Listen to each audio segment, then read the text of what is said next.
It's dawn in the Persian Gulf. The world watches as oil tankers slow to a crawl, shadowed by warships. Headlines flash across screens. Crisis at the Strait of Hormuz. Global oil shipments at risk. Tensions have flared again. The strait, just 21 miles wide at its narrowest, is once more the center of the world's attention. Each time conflict threatens this tiny waterway, energy markets shudder. Why does a single stretch of water make the world so nervous? The answer is simple.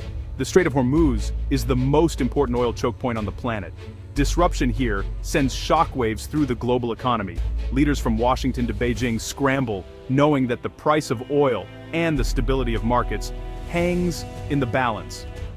In moments like these, engineers and policymakers dust off old plans. They ask, is it possible to build a way around the strait? Could a canal in Oman's Musandam Peninsula offer a solution? The idea sounds bold, even wild.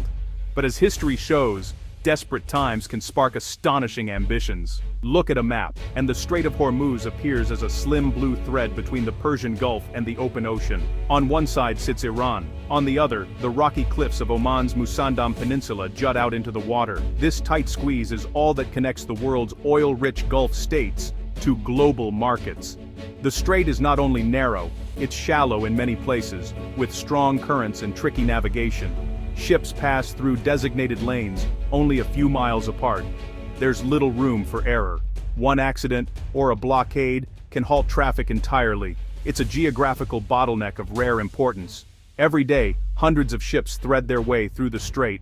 Most carry crude oil, but there are also gas tankers, cargo vessels, and even cruise ships. The strait's size belies its enormous significance. Without it, much of the world's energy trade would grind to a halt. This geography shapes not just trade routes, but the politics and security of the entire region.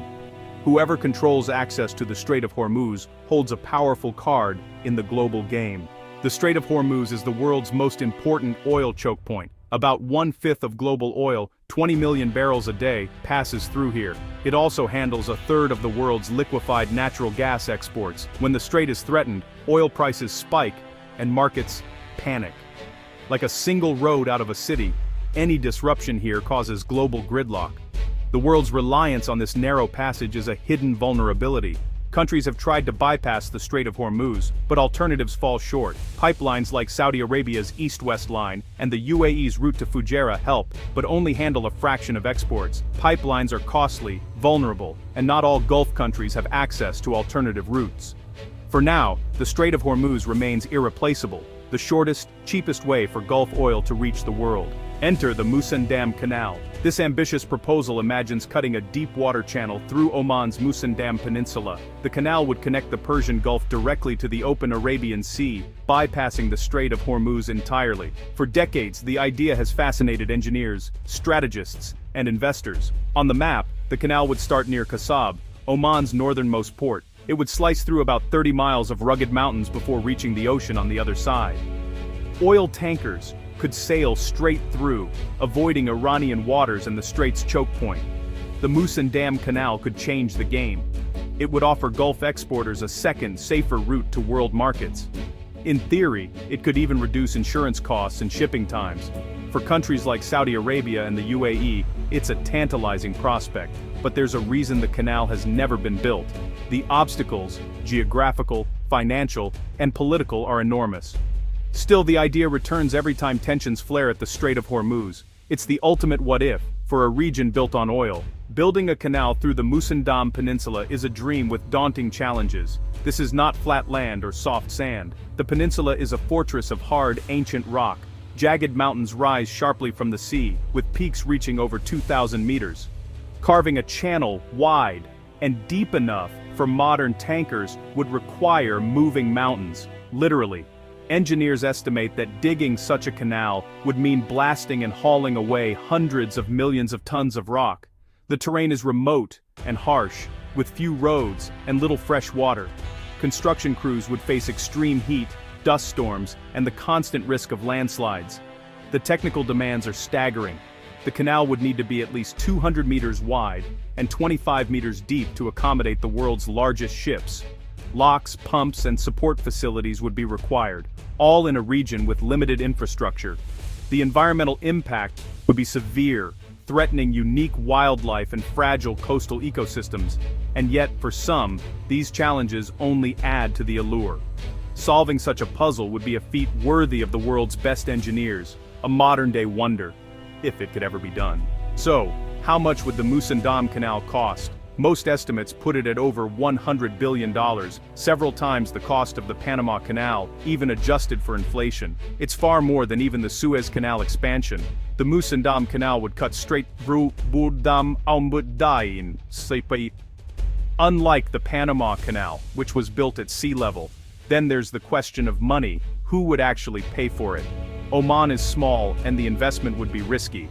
But with the stakes at Hormuz, even the most expensive solutions can seem worthwhile. Even if the canal could be built, would it really solve the region's problems? Not entirely. The Musandam Peninsula is close to Iran, meaning the canal would still be within striking distance of military threats. Any new route could just become a new target in times of conflict. Politics add another layer of complexity too. Oman would need to cooperate with its powerful neighbors, balancing relationships with both Gulf states and Iran. The canal could easily spark new disputes over water rights, shipping fees, and security arrangements. Building such a project could totally change the region's power dynamics, sometimes in unpredictable ways. Security would be a massive concern. Canal operations would require constant protection from sabotage or attack. Piracy, terrorism, and military strikes remain risks, just like they do for the Strait of Hormuz today. In short, moving the choke point doesn't erase vulnerability, it just shifts it. These realities remind us that in geopolitics, there are no easy fixes. Geography, history, and politics are always intertwined. Even the boldest engineering solutions must contend with the world's oldest challenges. So, why does the Musandam Canal idea keep coming back, despite all odds? Partly it's because the stakes are just so high. Energy is the lifeblood of the modern world. When that flow is threatened, leaders look for any possible escape route, even if it means dreaming big. The canal proposal really captures the imagination. It's a story of human ambition against nature's barriers, kind of like climbing Everest or landing on the moon. For engineers, it's the ultimate challenge. For politicians, it's an answer to anxiety about oil security. The fact that it seems impossible only adds to its appeal. There's also a psychological factor at play. The canal represents hope, a way out of a dangerous trap. Whenever tankers are attacked, or the world faces an energy crisis, the idea rises again. Even if it never gets built, it serves as a reminder. The global economy is always searching for backup plans. In the end, the Musandam Canal is more than a project. It's a symbol of our desire to master nature, protect our interests, and outsmart fate. Sometimes, that hope is as important as the solution itself. The $100 billion Musandam Canal plan is, honestly, unlikely to happen anytime soon. The obstacles, physical, financial, and political, are just immense. But the very fact that it's discussed at all tells us something crucial about today's world. Our global economy depends on fragile threads, narrow straits, vulnerable pipelines, single points of failure. We rely on geography, yet we keep trying to outwit it with ever bigger projects. When a choke point like the Strait of Hormuz is threatened, panic spreads far beyond the Gulf.